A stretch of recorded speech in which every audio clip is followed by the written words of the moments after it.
आप सभी को मेरा नमस्कार।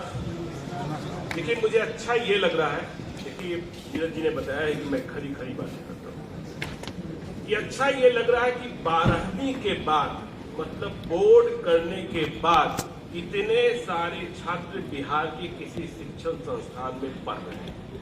मुझे पता है कि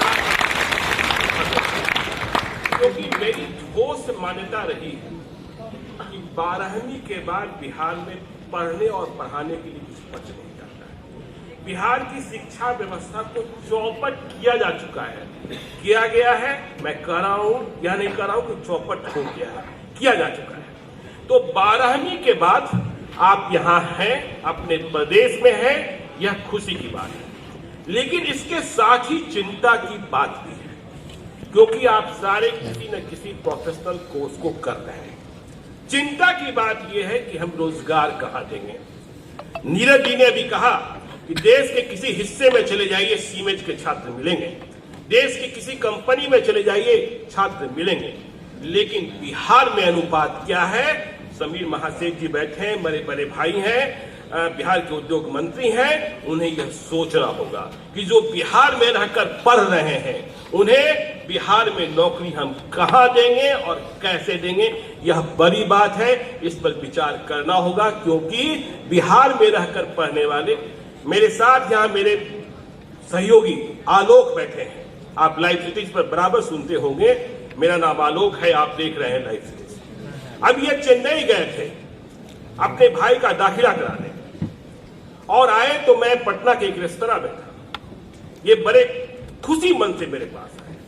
सब कुछ हो गया, अच्छा से हो गया, वहां कोई व्यवस्था में परेशानी नहीं हुई। लेकिन मैंने कहा, आलोक, यह खुशी का पल नहीं है।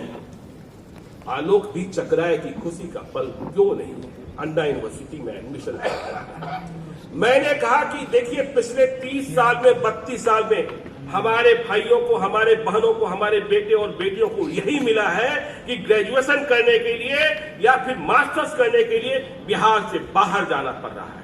और जो बाहर जा रहे हैं वो लौट कर नहीं आ रहे हैं। तो जिन्हें बिहार को आगे ले जाना है, जिन्हें बिहार में जाति तोड़नी है, जिन्हें बिहार में विकास का पैमाना तय करना है, वो लौट नहीं रहा है। तो क्यों नहीं लौट रहा है?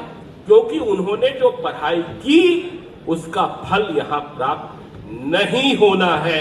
मैं देखिए बहुत खुले मन से कहता हूं कि बड़े स्तर पर बिहार में 2 ही नौकरी रहती है, मास्टर साहब की नौकरी और दूसरी सिपाही की नौकरी। ठीक है ना? इसके अलावा क्या सवाल है?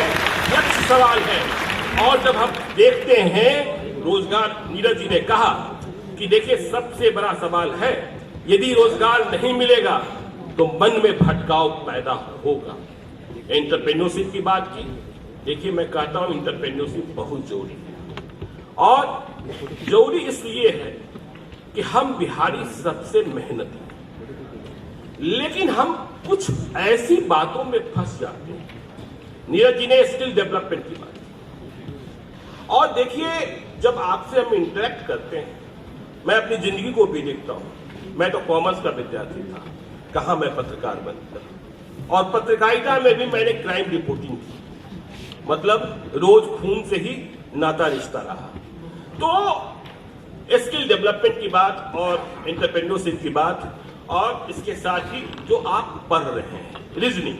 देखिए, यदि आप आगे जाना चाहते हैं, जो अभी मैंने एक देखा कि कॉलेज कितने दिन जाते हैं, पहला दिन दाखिला लेने, दूसरा दिन एडमिट कार्ड लेने। देखिए, आप एंटरप्रेन्योरशिप या कुछ भी जिंदगी में सफल तब तक नहीं हो सकते हैं जब तक आपके भीतर सवाल पूछने का जज्बा न हो। आप क्लास में सवाल तब पूछेंगे जब आप तैयार होकर आएंगे, जब आप पढ़ कर आएंगे।